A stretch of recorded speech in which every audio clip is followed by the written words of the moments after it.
Well, good morning, and thank you very much for joining us. I am Yori Folani. Okay, the good news yesterday surprised many, but the Port Harcourt Refinery is up. At least one of the two in that place is up. I think this is the older one. And so it has begun full operation. Congratulations have gone all around, from the president to stakeholders in the place. Although I did see one news report I did see a news report that, well, the price from there was what? Something like 750 naira more expensive than what was obtainable at Dangote. But all of those are, matters under the headline. The Port Harcourt Refinery is up again. And so, in the words of, I think, The Guardian this morning, cautious optimism over cheaper fuel as the Port Harcourt Refinery creates rivalry. Well, my guest this morning is Dr. Muda Yusuf, CEO, Center for the Promotion of Private Enterprise. Good morning, Dr. Yusuf. Good morning, Uncle Yori. Indeed. Well, as you are hearing, they say it is cautious optimism. But first of all, this caught everybody by surprise, or maybe I'm just saying that because I'm not a stakeholder in the center of it. To suddenly hear that the Port Harcourt Refinery is up, and the president, among others, have started to congratulate all that are concerned, including Mele Kyari. Were you aware that there was so much work going on, as it were, under the radar, such that the news report we had yesterday that not only was it operational now, but trucks were actually loading? Yeah. You know what has happened is that we have seen several shifts of deadlines. Yes. Almost 3, 4, 5 times.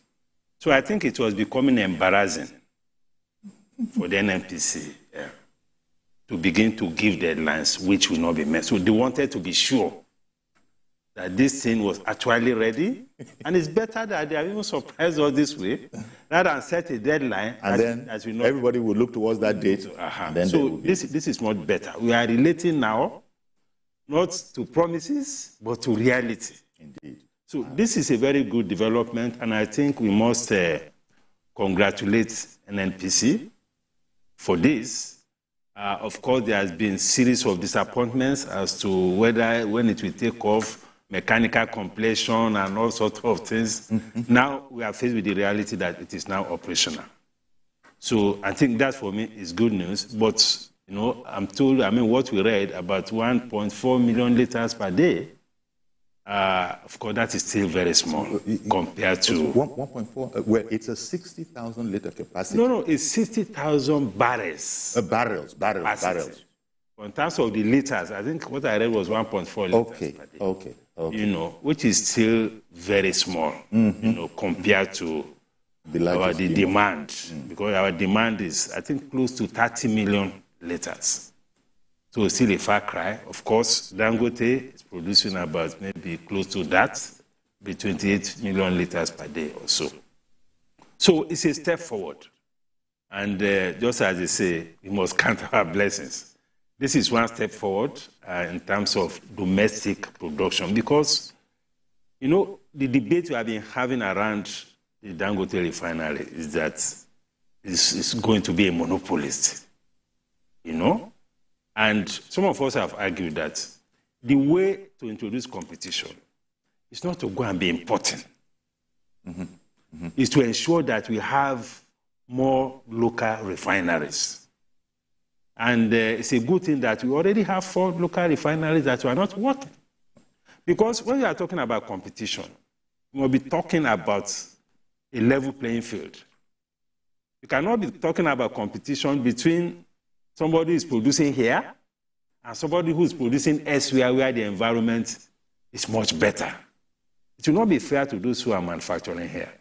This does not relate only to the Dangote refinery. It relates to all manufacturers. That is why for most manufacturers, there are always fiscal policy protection. If something is being produced there, the cost of imports intentionally will be made higher. That is why we have all these tariffs. There are some tariffs that are 10%. There are tariffs that are even as high as 30%. to protect domestic production, apart from generating revenue. So these are the objectives. So we welcome this idea, and we hope that more refineries will be up and running, you know. Now, there are other bigger issues, the management, the governance. Those are issues that we can interrogate as we progress in the conversation in order to ensure sustainability. That's extremely very important. Exactly. And just as you said, the competition part of it is very, very important. Yes. And such that, you know, there were people who, as you said rightly, were fearful of a monopoly wherever it was coming from.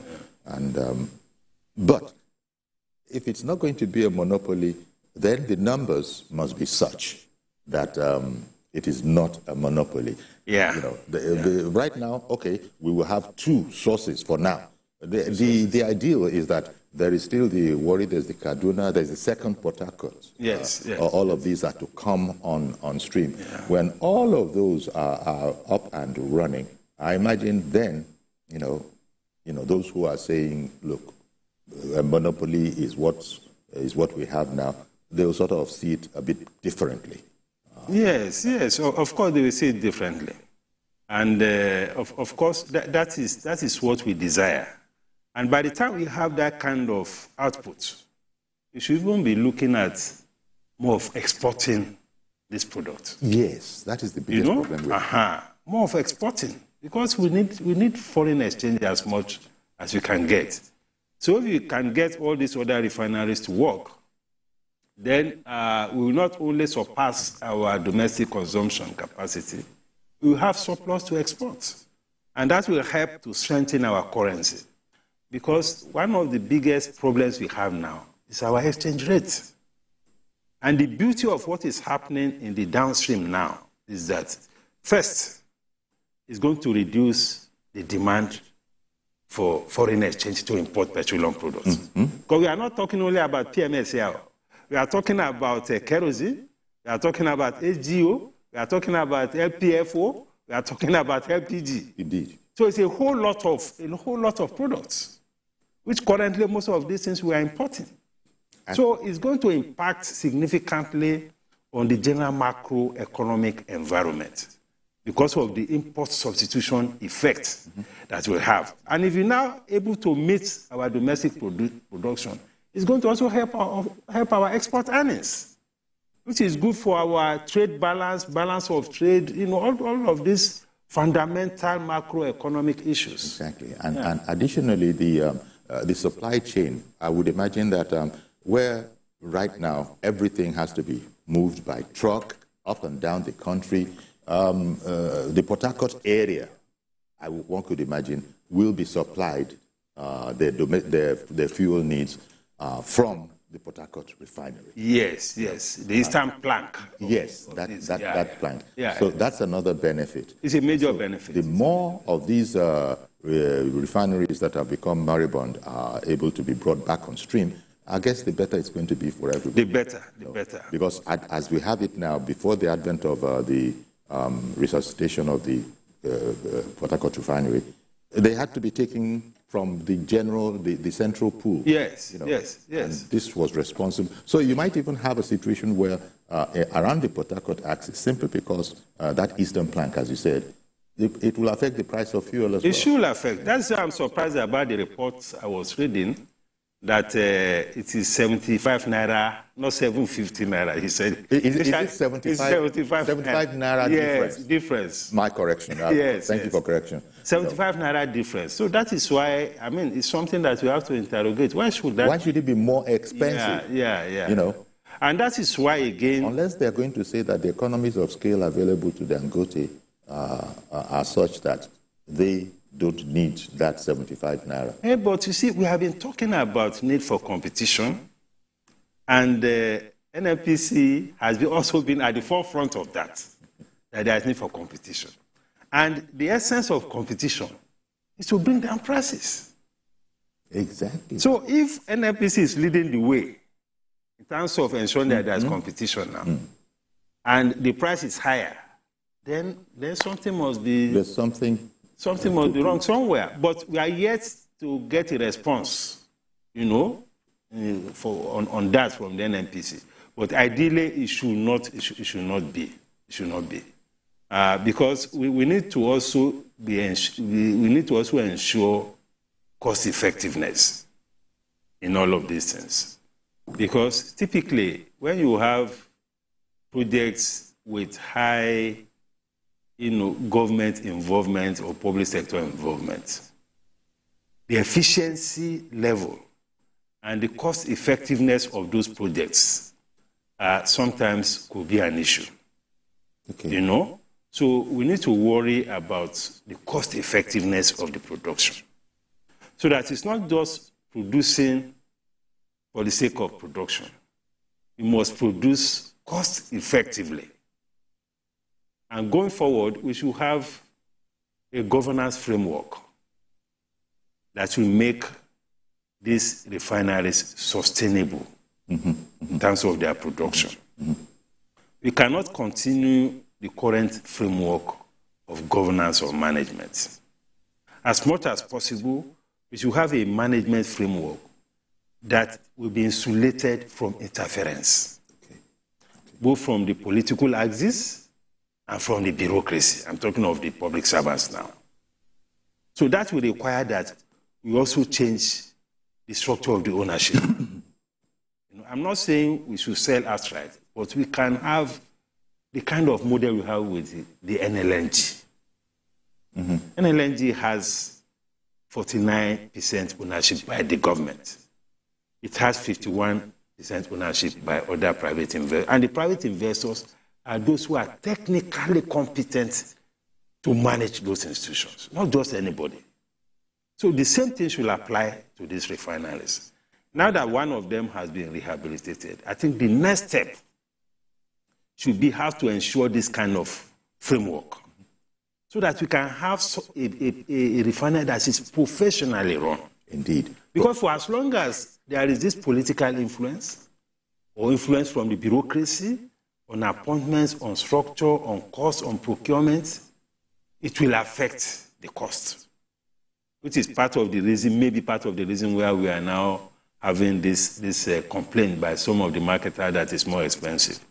So this is a step forward, but we need to go a step further to look at the economics of the production so that we are able to get maximum value. We don't want a refinery that will continue again to be subsidizing. A refinery should be bringing money into the coffers of government. It should be able to export.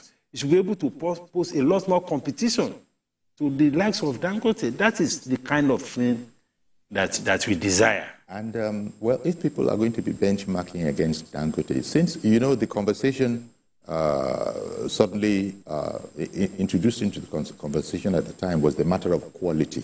Yes. It was Dangote who brought it up. That, look, show me where your lab is. Let's see the quality.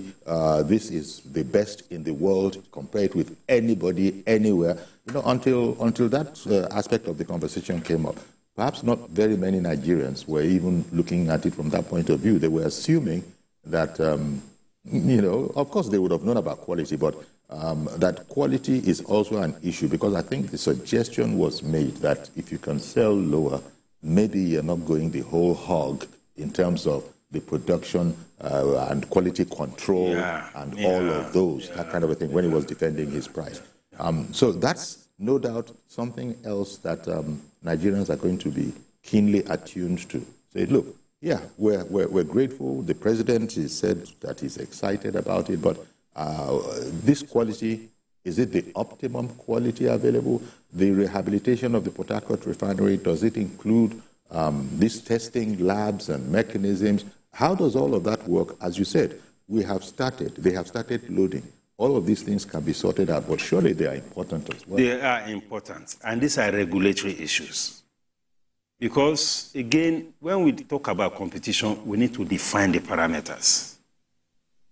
The standards and benchmarks must be the same. Because what often happens in the competition environment is that, and it happens a whole lot even in this economy, where some guys go and import some substandard products, yes, and bring it into the market. And because the average consumer is looking for the cheapest things to buy. Most times they go for the cheaper things, even when the quality is lower. So competition has to ensure that we are using the same standard for everybody. Exactly. That is extremely important. And that is for the regulatory authorities to do. So the regulatory authorities in the oil and gas sector, have a very, very big role to play here. Because you cannot be talking about competition when the parameters are different, when the standards are different, when the qualities are different. So we need to see that impact. And we also don't want to see a situation where the regulatory authorities, because the refineries are also in a way related to them, because it's a government thing, you now see this kind of maybe softer approach. No, that should not be. It shouldn't be. The regulatory authority should be as professional as they can be. Because when the consumer drives into a fuel station, you don't know the quality, you don't have any information. So only just to pack a whole lot on the efficiency. Yes, they just ask them to put the thing in your vehicle. The regulatory process. So it's a regulatory thing. So the regulators need to be up and doing. And for those who are much older, maybe people like Okuyori, we used to have in those days super and ordinary. And ordinary. Yes. And they clearly distinguished them. Mm-hmm. There was super and there was ordinary grade of fuel. Of fuel. That time there's a lot more integrity and trust. Back in those days, nobody really wanted ordinary. Yeah. If you respected your vehicle, you put super in it. Super. In any case, it was affordable. Was it? It was affordable. 1 naira something per liter. It was somewhere affordable. In that area. Exactly. Oh dear. So. Now, one of the things that the president was happy about was that Nigeria will at least, with this first step, begin to be seen, would not be seen anymore as a nation that produces crude, but cannot refine its own crude, and so has to send out, which is something of an embarrassment. It will continue, but I imagine much reduced in quantity than it used to be. So we'll see how all of this is going. It will reduce. But again, just as you quoted the Guardian headline, cautious optimism over cheaper fuel. Yes. Because there is this Nigerian penchant, and one just hopes it will never go to the area of our crude oil production, and especially fuel refinement, where Nigerians intentionally impose a lower grade on the ultimate buyer in order to make more money. It happens with rice. It happens with, there's no sector. It is even alleged that some of those things we're importing, our people will take a plane ride to the place, instruct them on how to bring down the quality, pass those savings on to them, and then still come back here and sell for what people imagine has always been the high quality that they have always depended on and have used. And they didn't even know that was what it was, but they were trusting very much in the regulatory process that you have emphasized. It is. It's a lot of responsibility. You see, the quality of institutions matter a lot in any economy. You see, our regulatory institutions need to step up. And there should be consequences for this kind of things. We have lost lives as a result of this issue. Yes. Because people do these things even in the pharmaceutical area. Indeed. They will travel abroad. They will go and get all these substandard drugs. They will label it. The strength is not as strong as what is put on the label. Mm-hmm. The doctor gives you the prescription. You begin to use those drugs. The drugs are not effective. The doctors sometimes get confused that maybe the diagnosis was wrong. Whether the diagnosis was wrong, it was the quality of the drugs. It's corruption. It's a form of corruption. Serious corruption. And there has to be very serious consequences. And so because some people in the private sector too, they are very mean when it comes to chasing money, which is very, very unfair and even wicked.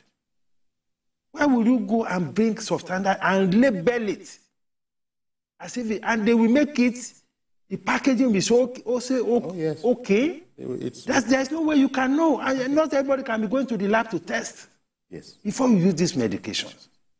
So the regulatory authorities, I think we should be placing a very strong appeal to them.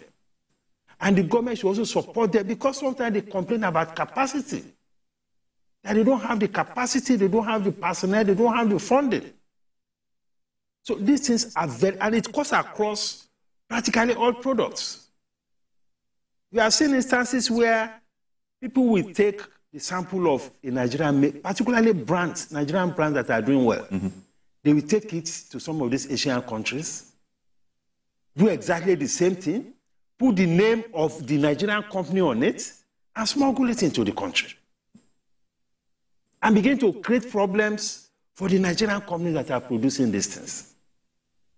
So we have to do, and consequences has to be firm. Exactly. This is a problem that to send the right signals to people who. There was a time when I was still in the Chamber of Commerce. We had to engage the Chinese business people. That's why because most of these things, with due respect, come from China. From that area. We have to engage them. Why should you allow this kind of things to be happening? That even at your end, you know the specification of something. If somebody asks you to put a wrong specification, maybe on the potency of a drug or something, you should have a framework to resist that kind of thing. You know what they told us? They said, because they are also business people, it is whatever people request. Whatever the customer wants. That is what they produce for them. Yeah, customer is king.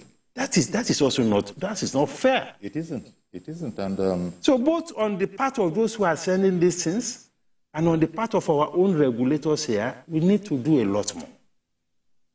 If we need to step up, even if we need to engage in diplomatic engagements around it, because it's causing a lot of damage to people here. Indeed. Yes. Well, talking about the bringing back on to life the Port Harcourt Refinery, one of the two there, is there any, because certainly it would be better, the more the merrier.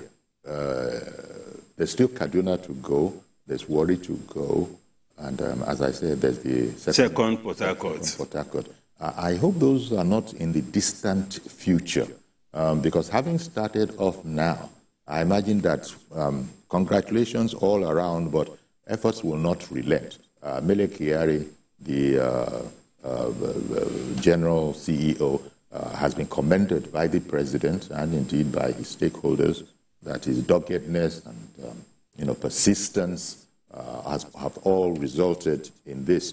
Even though Mele Kyari has been, when it comes to the public, they don't know whether to love the man or to hate the man or to divide it up, and give him 50-50. But here we are, NMPC under his leadership, and he himself indeed paid tribute to all colleagues in the aquaculture of NMPC. So, do you hear anything about when we might hear such good news again from any of the outstanding refineries? Well, I'm also as concerned as you are. Because if it took us such a long time to bring up this refinery, we are talking about 60,000 barrels capacity refinery.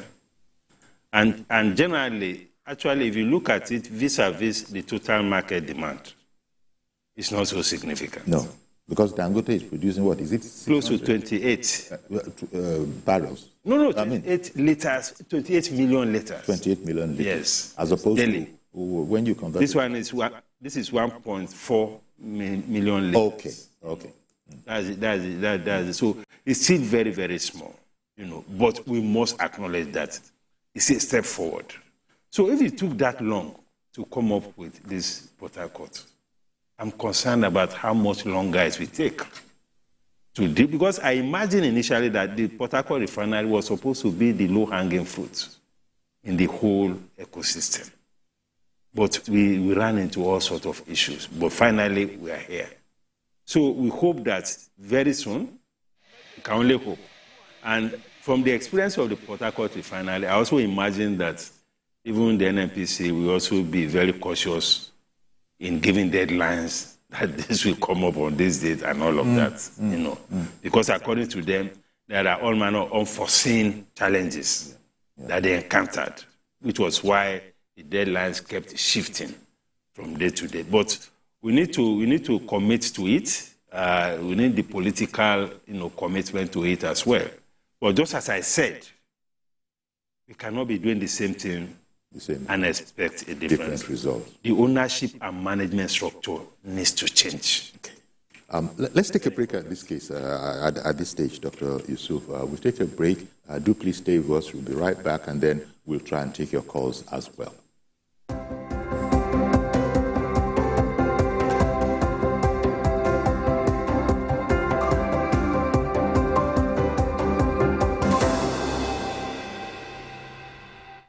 People cannot go to the farm. The government still needs to do more so that people can eat. I believe what clamoring for is more responsible use of social media. Not that people just go in there and think that they can say anything to anybody. Tinubu is not one.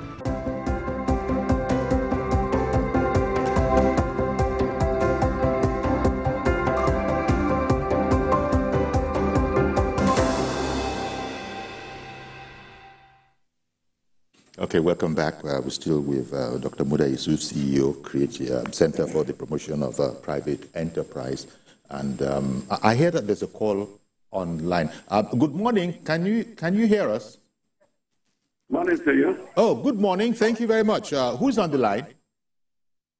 My name is Prince Y.S. calling you from Harcourt of the You're very welcome, Prince. Can you hear me well? Yes, Prince Y.S. from Harcourt. Yes, sir. Very correct. Okay. I greet your guest in the studio. Indeed. Okay, then. And I'm very happy to call in this morning. It has been a long time. But today, something they say it can't work. And it's now working. That is my happiness.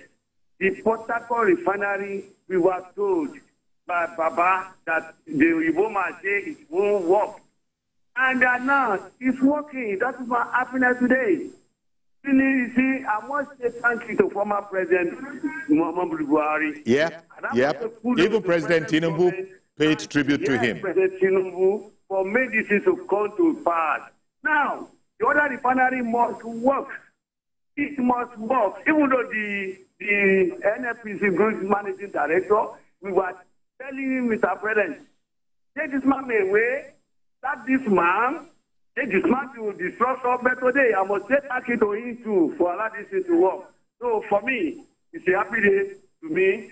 But Uncle Fiori, you remember Kokori and the Apache. It was that period this refinery go underground. How many years now?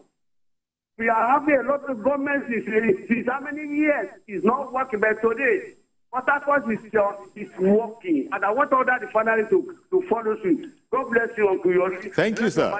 Bless my country, Nigeria. Good morning to you. Thank you very much. Thank you very, very much.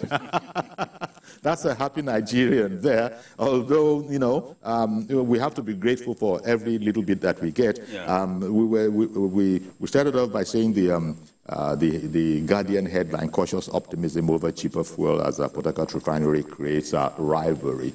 From that particular story, in the body of the story, I'm quoting here, NNPC says that the refinery will produce straight-run gasoline, naphtha, which will thereafter be blended into 1.4 million liters of PMS.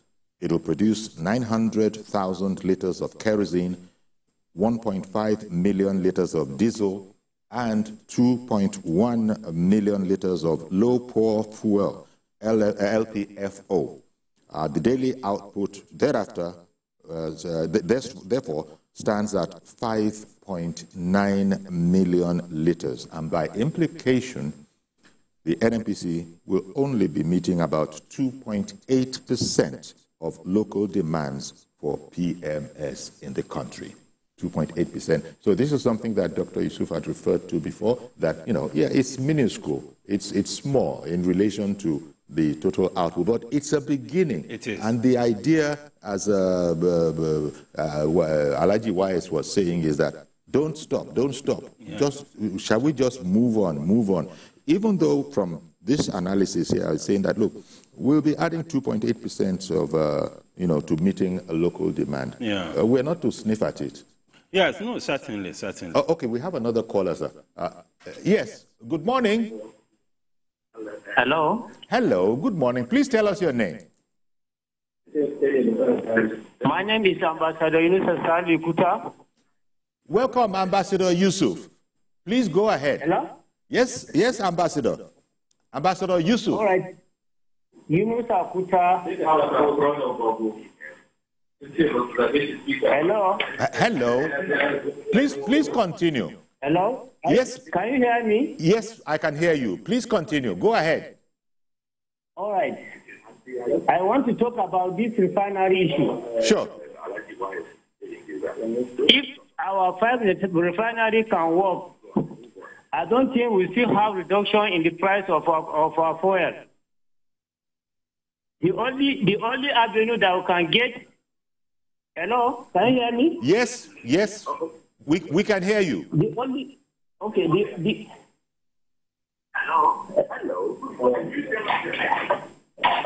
Hello. I think you're listening off your television. Please mute your television, and then it will smoothen our conversation. Okay. Ambassador, you can't be listening to us off your television. Let me continue. Just mute it. Are you still with us? Okay. Sorry about that, Ambassador, but also to, alert other viewers who are the regular callers know that if you try to listen off the television that you were watching right until you placed your call, it's going to scatter the whole thing. You either remove yourself from the room or you mute the volume of your television, then there shall be a smooth conversation. Don't ask me about the technical whys was, but that's just the way it is. So sorry that we couldn't take that call. But I think he was going to make a point about the price of fuel. That's tremendously important for all Nigerians. It is. The price. I think he was trying to suggest that the prices are not likely to come down. But I don't think that is true. Because it's a function of, first, the cost at which you get the crude. Some of the analysts in the sector are saying that with the Trump presidency, we are likely to see a drop in the price of crude. Because of what the U.S. is going to do about domestic production, because of the likely impact of Trump presidency on the geopolitical issues, which has been fueling the high cost of crude. So if that happens, there's no way the price of these petroleum products will drop. Because even for some of these refineries, if it is cheaper to import the crude than to buy locally, of course, they have the option of buying it. Indeed. The NNPC has warned in that regard. Yes. What we don't want importation of is the finished products. If it is crude, if it is cheaper, why not? Okay, let me see if I can get this other caller. Hello. Hello, good morning. Who is there? Elder David from Alimashaw. Good morning, ma. Elder David, good morning to you, sir. Yes, from Alimashaw. Good morning, ma. Thank you. Okay. Actually, it's a guy here. Yori Polani in studio here. Good morning, sir. Thank you, sir. Yori. Yeah. Elder David from Alimashaw. Yeah, please go ahead now with your comment. Nigeria is excited. We thank God. What they say is impossible has become a possibility. Okay. Yes. And those who are criticizing this government, they should be very, very careful. Because if Nigerians believe in God, they must know that it's somebody that will change things. When I was started education in 1955, other regions said it's not possible. And that was why that region today, Western region, is the most advanced in the whole country. People have come aboard. Shame to those people who say it's not possible. PDP tries, where does it go? And I remember when Atiku was campaigning anyone that is going to sell the whole refinery and share the money, like what he did to Nigerian Airways and others, sell the whole asset with Obasanjo. We thank God today that the time of Tinubu, it has become a possibility. That refinery is working for the past 40 years, and the private one is also working. All right, then. Thank you very much for calling in, Elder David from Alimosho. Appreciate your call. I had interrupted. Can you recall the point that you were on that? I don't even remember. Yeah. But the point that he was making, the last speaker was making, was about pricing. I think that was where we stopped. Okay. That the prices are not likely to come down. The caller before Elder David. Yes. And I was saying that, we have a lot of variables that influence price. One of it is the cost of the crude. And that is why when you look at the prices of petroleum products, they are very fluid, they are very dynamic, globally, because these things change according to some of these fundamental variables that determine price, particularly the cost of crude. And these things are globally determined. So if, as people expect, the Trump presidency delivers lower energy prices because of the likely impact on geopolitical problems and the likely impact on even the scaling up of domestic production in the United States. That can bring down the cost of crude. If the cost of crude drops, of course, it should translate into lower costs in terms of PMS. Then there's also the issue of the efficiency of production. That is why I was talking about the need for the governance and management framework of these government refineries to change. Because we need to bring that efficiency into it in order to be able to reduce costs. Because that is the way we can get value in terms of lower costs. And that is the way these other refineries can, provide a lot more competition. And that is the way we can also reduce the pressure of funding these refineries on our own treasury. The refineries should be bringing money to the treasury, not taking money away from the treasury. I think a bit more explanation is going to need to go out to Nigerians on the effect, that that it will have on pricing. President Tinubu's directive now, I don't know if it's a directive, if it's a grant or whatever, that Nigerian crude can be sold to Nigerian. Is it to Nigerian refineries or just to the Dangote one in Naira? Yes. So, from that point of view, there are a lot of people who are looking at it from the simplistic aspect of it is our land, it is our oil, we extracted it.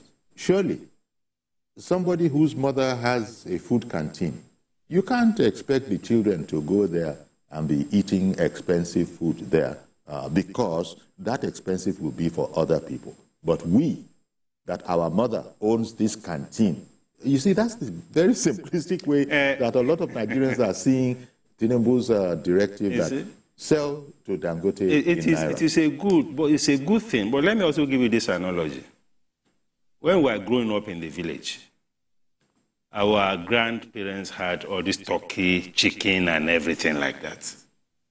But she hardly kill it and ask us to eat it. No, it doesn't. It's not part There's a woman that used to go from compound to compound. Yes.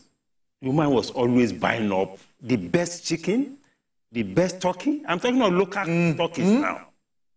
And we asked Grandma, who is this woman who is coming to cut away all the goodies? They say the woman is buying the things. Where is she taking it to? He says she's taking all the chicken to Lagos. So we were wondering, where should all the chicken we're going to what of those of us that are here? So the only one that we often get the chance to eat is when the chicken is sick. That's what they call luku, when the chicken is dancing around like that. You quickly finish it off. Yeah, they say, okay, go and kill it. So the point is that we need to look at the economics of it. It's not that our grandma doesn't love us. That's why she's not killing all the chicken. But she's selling it to get money to buy things that she's not producing. You know? We have to buy shoes, we have to buy clothes, we have to buy salt. So the fact that your mother even owns a canteen does not give you the liberty to go there and be. There are costs involved. There are costs involved. There are opportunity costs. Because there are other things that you need to do. So the efficiency principle has to be maintained. If there is a need to support the citizens by way of subsidy, for instance, issue of public transportation, we make it available, you subsidize it. Issues of agriculture. Whatever money you make from there, use it to support agriculture so that people can have cheaper food, cheaper education. You know? Okay. So these are the things, and these are the ways, wherever we can capture value, let us capture the value. Okay. And now use it to support the vulnerable segments in other critical areas. Indeed. Hello, another person on the line. Please help identify yourself. Who is on the line? Good morning. Good morning, Mr. Muda Yusuf over there in the studio. Good morning. You see, Uncle, you're letting me go this way expressly. Okay. If they like, they should fix all our refineries. Common man on the street, what you want, let the price come down. I'm telling you, that's the gospel truth. They should fix it. It's a welcome development. I'm grateful, I'm happy. But what we need, let the price come down. An average man on the street doesn't care. What you want, let you go to the police station and buy it at a subsidized rate. And you can go and do your business and make profits. But as I'm speaking to you now, average man on the street, you don't see it on the ground. We are buying pyramid at the rate of 1,150 naira, 1,150 naira. Yeah. If the price, the government, in their own wisdom, they can do whatever they can do. And subsidize the rate of 500, 600, Nigerians will be happy. But if it is short of that, will not make Nigerians happy. Let me be sincere with you. An average man on the street, I'm talking as an average man on the street. We are not happy with it. What will make us happy is that today, let's wake up and enter police station and buy pyramid as a subsidiary.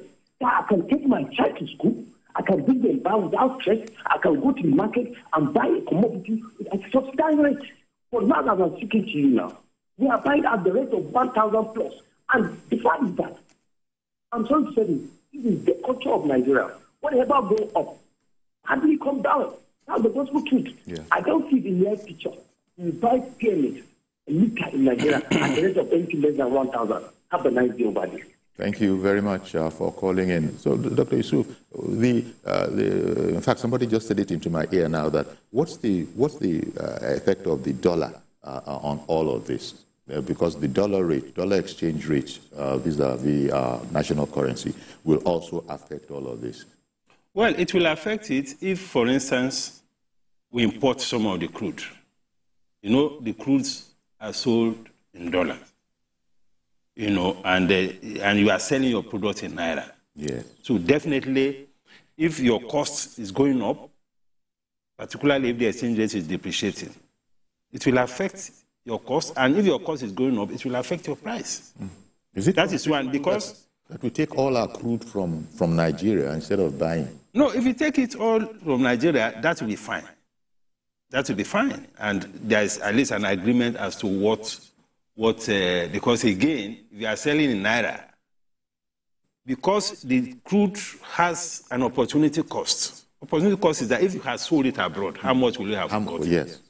So if the exchange rate, because there has to be an exchange rate computation to it. If they say you should sell in naira, there has to be a benchmark. Okay. That if the barrel was maybe $70, you have to convert the $70 to naira, and now use that naira to compute how much you sell domestically. That is the way it works. So no matter how you look at it, exchange rate affects costs. Costs affect prices. So just as it's affecting many other products, that is the way it also will affect this. That is the way it will go. But again, the challenge is that even right now, I'm not sure that even Dangote is getting enough crude from the local sources. No, he isn't. But by news reports, that he himself is still looking afar. Exactly. For all of this. Exactly. Well, I want to thank you very much, Dr. Yusuf. You've said that, well, it's humble beginnings, cautious optimism. Thank you, Guardian, for that expression. Cautious optimism. But, well, here we are. And we can just keep our fingers crossed for the other refineries to come up as well. Did you have any closing thoughts you wanted to give us on this? Well, the closing thought will be that going forward, we need to see how we can bring in private capital into this space. Okay. I don't expect that government will be the one spending all the money to rehabilitate all the refineries. Let us have a framework to bring private capital in partnership with government to be able to rehabilitate these refineries and make them run efficiently. And just as I said, we need to look at the management framework and the governance framework in order to ensure sustainability of all of these things that we are doing in that space. Indeed. That's very important. Thank you very much, Dr. Muda Yusuf. Thank you. CEO, Center for the Promotion of Private Enterprise. And indeed, that is our program today. Do please join us tomorrow for a fresh edition. I am Iyori Folare. Bye-bye for now.